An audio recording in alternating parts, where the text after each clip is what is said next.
What is up, cyber and crypto dudes and dudettes? Hope everybody's having a great week. Today is Wednesday, May 29th of 2019. This is episode 74 of the Cybersecurity and Cryptocurrency podcast. I'm your host, Eric English. All the views and opinions expressed in this show are solely my opinion and do not reflect that of my employer. If you want to follow me on Twitter, I'm at CyberCryptoGuy, at CyberCryptoGuy on Twitter. Hit me up on there. So to kick things off, I'll tell you what, the crypto market last couple days has been amazing. If you haven't been watching the prices of Bitcoin, it jumped another $800. We touched 8,900. Right now it's floating between 86 and 8,700 for one Bitcoin. So definitely making some great upward progress there. Ethereum was also way up in the grand scheme of things. You can look back, to February of this year. Ethereum was in the low $100 range, and now it's at $273. So yeah, it's all moving upward. It's a good upward trend. Bitcoin Cash is at 461. In February, that was in the 200 range. So it's incredible to see the turnaround we've gotten to, at least thus far this year. One that I'm still kind of shocked hasn't really made that much of a resurgence is Ripple, or XRP. It's at 45 cents, which is more than it was a couple weeks ago. It was floating around 36, 37, 38 cents, but still 45 cents. With as much widespread adoption as they appear to have, it's just surprising more than anything that they're valued so low. They have so much market cap too. That's what's crazy. But anyway, 45 cents for Ripple, so that is up a little bit as well. We're almost to the point now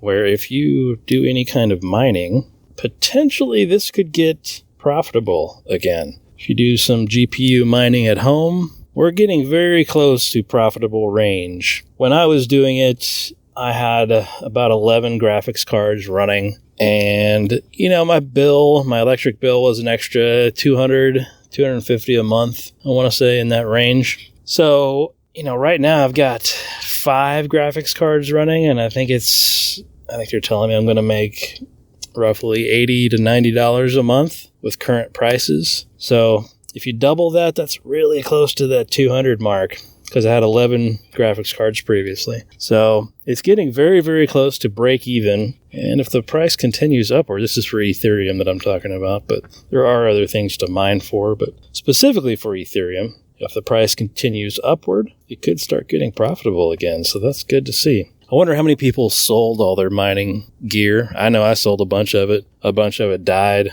I started using it for other things and all kinds of other stuff. But I know so many people that sold off all their gear, and I was one of the ones that was like, yep, it's just time to get rid of it. And I'm glad I did sell a little bit of it, because at the time it was just collecting dust. But now I'm more curious, like the new graphics cards that are out, how much better are they at mining crypto? Are they any better, more efficient with power? I don't know. Haven't really dug into that yet. And I'm not sure how much I should dig into that either, because if Ethereum goes proof of stake next year, I don't really want to buy a bunch of graphics cards unless there's something else that comes up that's equally as profitable as Ethereum. NiceHash has always been kind of right up there with Ethereum. If you're familiar with NiceHash, it's basically a way that you can rent out your hashing power, and NiceHash turns around and resells it to somebody else that wants to use your hashing power to get whatever type of crypto that they're looking to mine. So it's kind of an interesting model that they've got there, but NiceHash pays out pretty well as well for that same, the hashing algorithm that Ethereum uses. So you can still make money doing it, but I don't know what the new graphics cards, as far as how much, how many hashes per second and all that stuff it's getting. I'd be really curious to check that out. If you do any mining now on new graphics cards, I'd love to hear from you. Hit me up on Twitter. Let me know your experience there.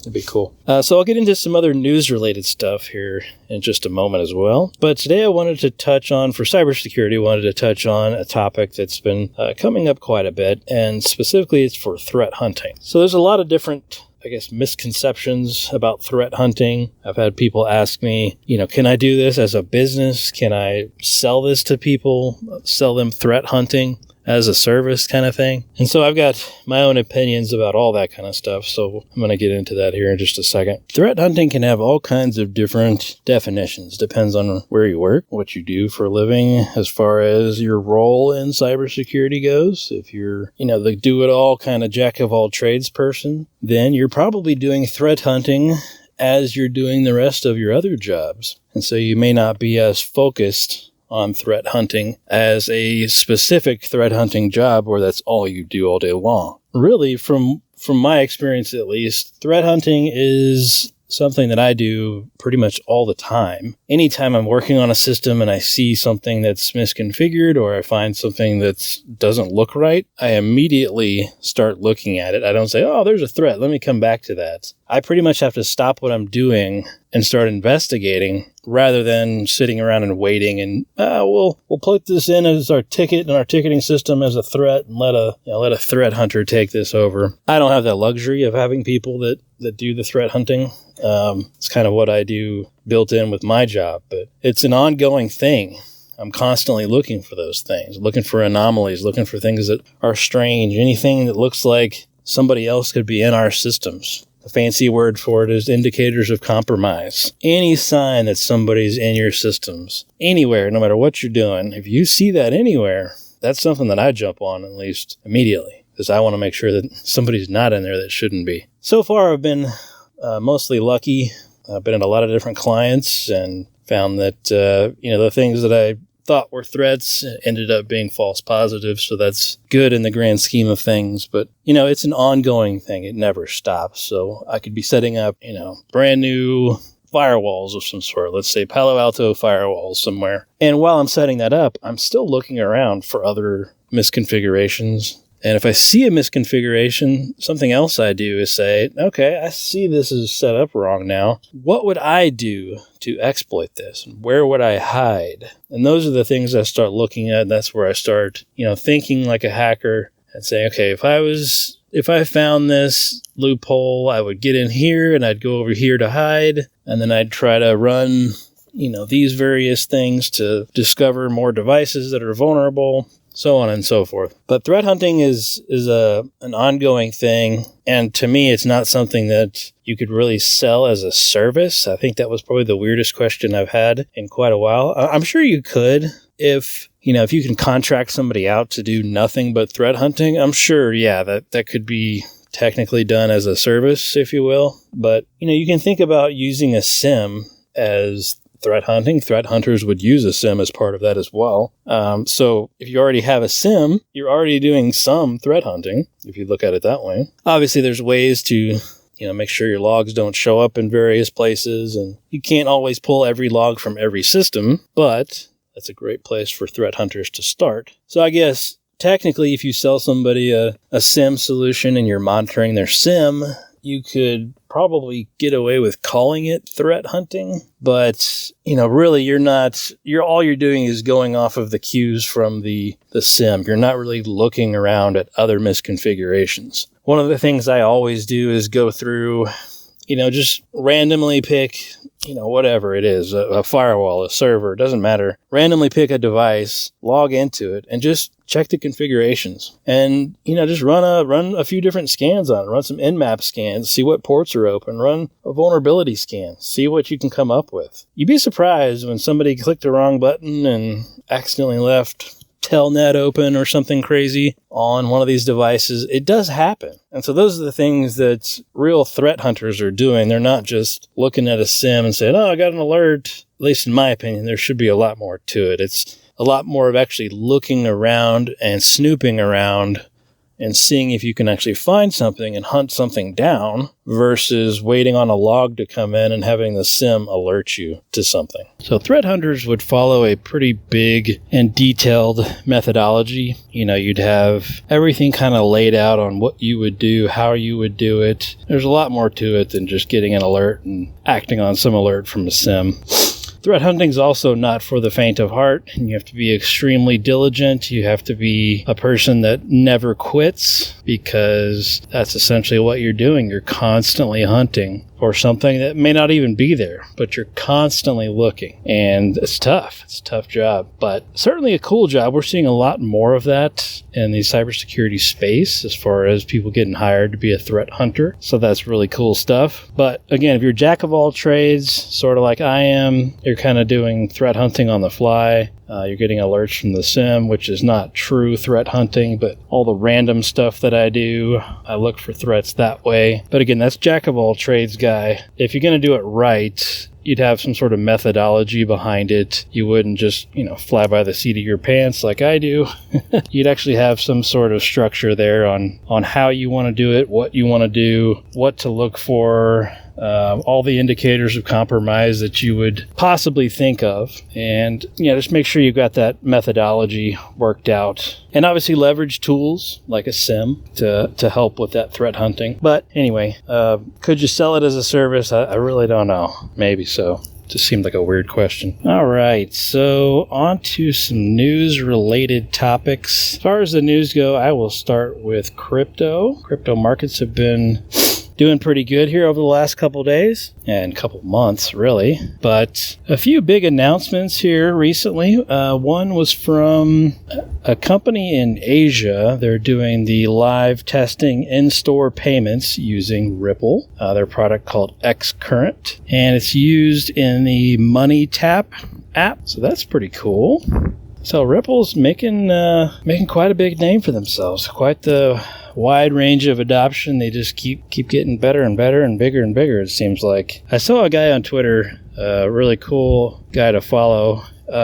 He looks at all the charts and whatnot and kind of gives his opinions and analysis on various cryptocurrencies and their current trends. And his analysis on Ripple was basically saying it's very bullish right now. And you can see he's got a 3-year graph essentially pulled up on this screenshot here. And he shows the trends, and you can see where it goes way up, and then it comes back down to earth, goes way up, comes back down to earth. And so that's where we are now. We're back down to earth. So he's saying that it's got a bullish trend right now because it's likely to go back way up again. So by all means, don't follow my my trading advice. I'm just going off what people on Twitter say. Obviously, you want to do your own research there. But I'm certainly a big fan of Ripple, and they're still very inexpensive. 44, 46 cents, whatever it is. Pretty inexpensive to get, several hundred of them or even 1,000 of them and just kind of sit on it. You're not losing that much money. And if those 1,000, Ripple that you're sitting on, if it goes up to $10, you're doing pretty good. If it goes up to $100, then you're really loving life. Some other interesting cryptocurrency news.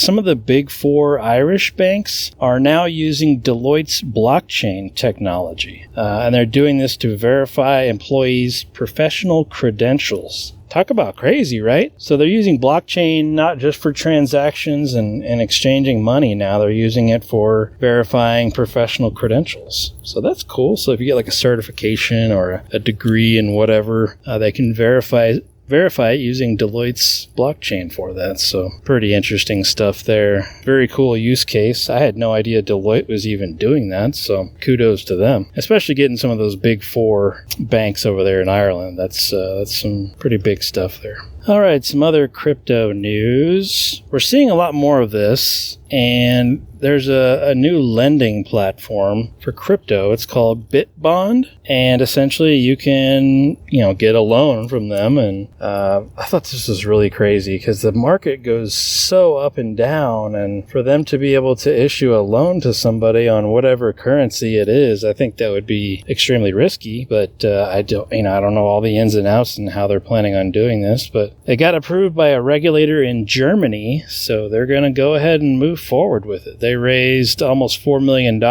So pretty interesting stuff there. I'll keep following that one to see where that ends up. But the company's called BitBond. Start doing some lending there in crypto. There are some other companies doing lending already in crypto. I can't remember the names off the top of my head, but there's certainly others out there. So not just this one. I thought this one was interesting specifically because it was approved by a regulator in Germany. So kind of caught my eye there.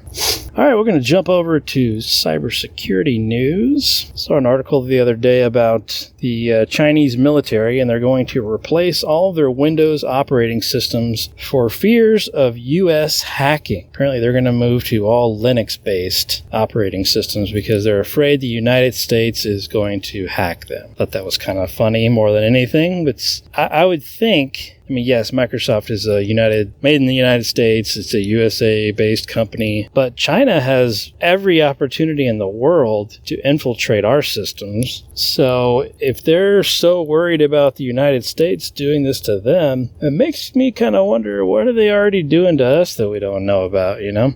There was that big hoopla about those motherboards that supposedly had a chip on it that was sending data back to China or whatever it was. And that was a big to-do. And turned out to be nothing in the end, but made me think of that when I saw this article. So that's pretty funny to see that more than anything. You know, we get so much stuff from China, electronics, clothing, I mean, you name it. And so they would have every opportunity to bug any of those electronics. And so far we've only banned one, which was, I believe it was Huawei, I want to say, got banned by Trump. Now, of course, I can't remember the name of the company. But regardless, Trump did ban one of them, but there's so many others still. I mean, Samsung's over there, plenty of others too. So they're switching to Linux, and Linux, you know, is getting a lot more market share here too lately, so that's good. Some other privacy related news here.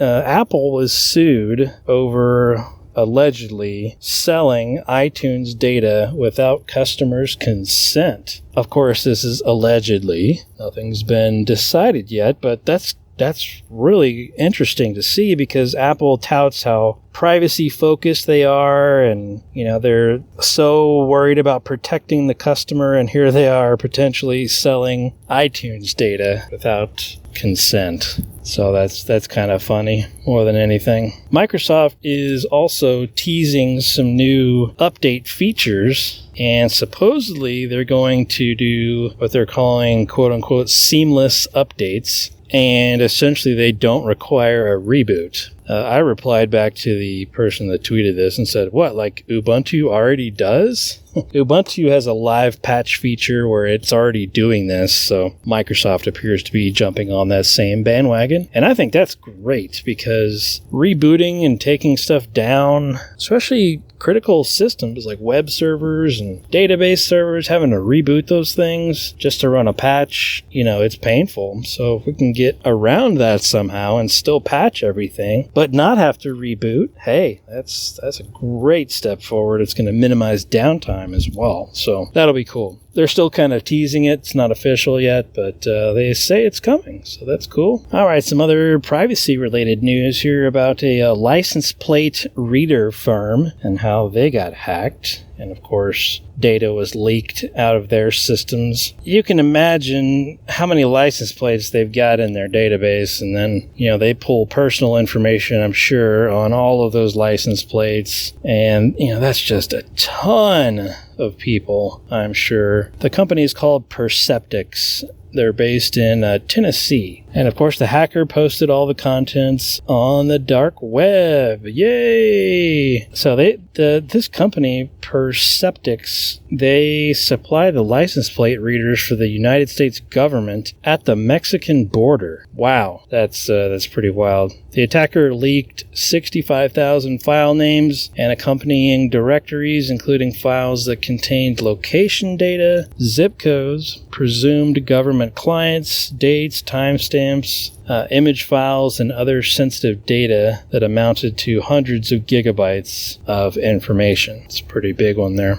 Nobody's safe. What's interesting, too, about a lot of these articles that say that there's a leak or whatever, I was thinking about this the other day. How much of this stuff is just somebody hunting around on Shodan, you know, and finding an open port on Shodan, and then going out there and looking through it and see if they can actually get into something? Shodan's great for that. You can use a free account with them, and you can find every web server on the planet by just typing in port 80 and let it do its thing. It'll bring you back all those results. I just wonder if somebody's just out there tripping over this stuff. I'm like, oh, hey, look here. I just got into that. But what's also frustrating about a lot of these articles, too, is they say so-and-so got breached and all this info was leaked, but they don't say how. They don't say what happened. And I always find that part of it the most interesting. How did the leak happen? How did they get hacked? What did they do to contain it? What are they doing moving forward? Those are all the things that I like to hear about. Posting another article talking about a data leak is pretty much mind-numbing at this point, and I don't think anybody really cares. But I would care if it had the details as to what the hack was, how they got in, all that kind of fun stuff too. So